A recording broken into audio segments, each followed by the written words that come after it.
Psalm 2 begins with rebellion, but ends with a promise. In a world where rulers rage, nations rise, and hearts rebel, God isn't shaken. He is enthroned. He has appointed his king, and his name is Jesus. This psalm isn't just ancient poetry.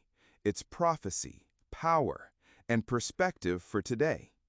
Let's walk through Psalm 2 verse by verse and discover what it reveals about the rebellion of man, the rule of God, and the reign of Christ. Psalm 2:1. Why do the nations conspire and the peoples plot in vain? Explanation. The psalm opens with a divine question. The world is filled with schemes, conspiracies, and rebellion. But in the eyes of God, it's all in vain. Human power has its limits. The plotting of man cannot dethrone the plans of heaven. The phrase, in vain, reminds us, without God, no plan will stand. Psalm 2:2. The kings of the earth rise up and the rulers band together against the Lord and against his anointed, saying, Explanation. Here the opposition becomes personal. Earth's rulers aren't just defying each other. They're rising up against God himself, against the Lord and his anointed. This anointed one, Messiah in Hebrew, Christ in Greek, points directly to Jesus. The nations have united, not in peace, but in defiance. Psalm 2:3. Let us break their chains and throw off their shackles. Explanation. The rebellion deepens. The world sees God's rule as bondage, his commands as chains, his word as restriction. But true freedom isn't found in casting off God's authority. It's found in surrendering to it. This verse exposes the heart of rebellion, a desire to live without accountability, without limits, without God. Psalm 2:4. The one enthroned in heaven laughs.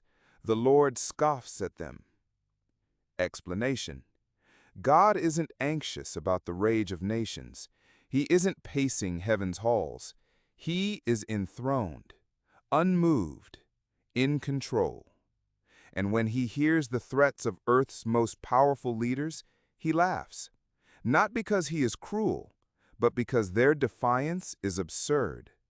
This is holy laughter, not mockery, but sovereign confidence.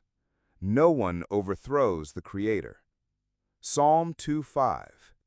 He rebukes them in his anger and terrifies them in his wrath, saying, Explanation. God's patience is great, but his justice is real. There comes a time when his mercy gives way to judgment.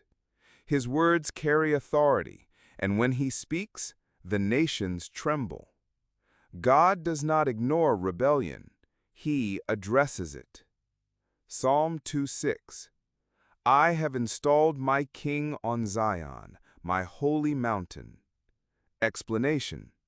God's response to the rebellion of man is the coronation of his king. He has chosen Zion, the place of divine rule, symbolizing God's presence and promise. And the king he installs isn't temporary or earthly. It's Jesus, the eternal King of Kings. In a world full of instability, God declares, I have already chosen my king. Psalm 2:7. I will proclaim the Lord's decree. He said to me, You are my son. Today I have become your father. Explanation. This is one of the clearest messianic prophecies in the Old Testament. Jesus is not just king, he is son. This verse echoes at Jesus' baptism and resurrection, as seen in Matthew 3:17 and Acts 13:33. It speaks to identity, relationship, and divine approval. God the Father announces his Son publicly, declaring Jesus as both ruler and redeemer. Psalm 2:8. Ask me, And I will make the nations your inheritance, the ends of the earth your possession. This is God the Father speaking to his Son, offering him the nations. Jesus doesn't just rule over Jerusalem. His reign extends over every tribe, every people, every nation. This is the global vision of the gospel, that every tongue will confess and every knee will bow. The inheritance of Christ is not silver or gold, it's souls. It's the people of every nation redeemed by his grace. Psalm 2:9. You will break them with a rod of iron. You will dash them to pieces like pottery. Explanation. The mercy of Christ is real, but so is his justice. This verse reveals the authority of the King. He is gentle to the repentant, but unmovable towards rebellion. A rod of iron is strength, indestructible, final.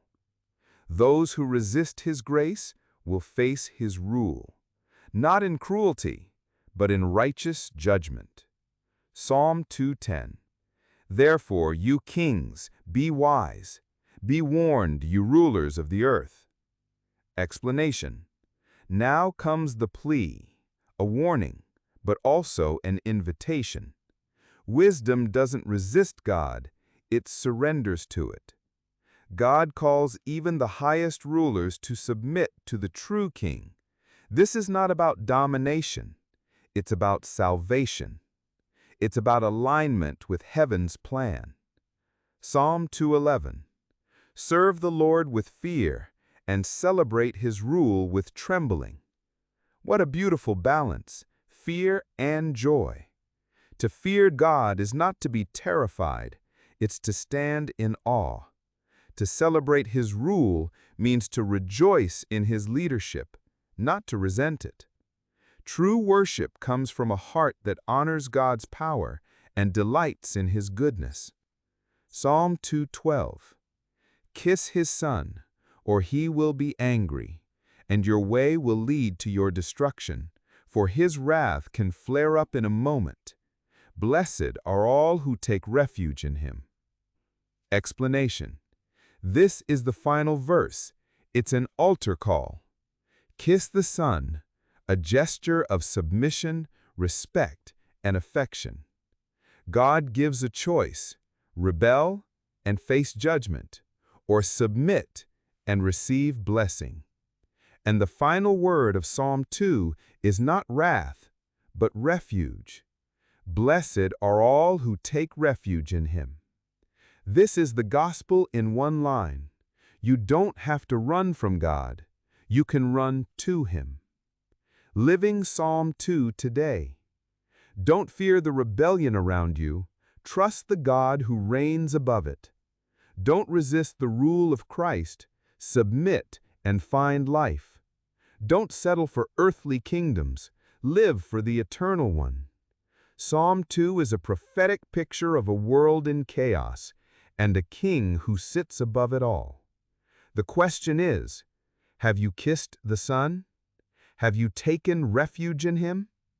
Because the throne isn't empty. Jesus reigns, and his kingdom will never end.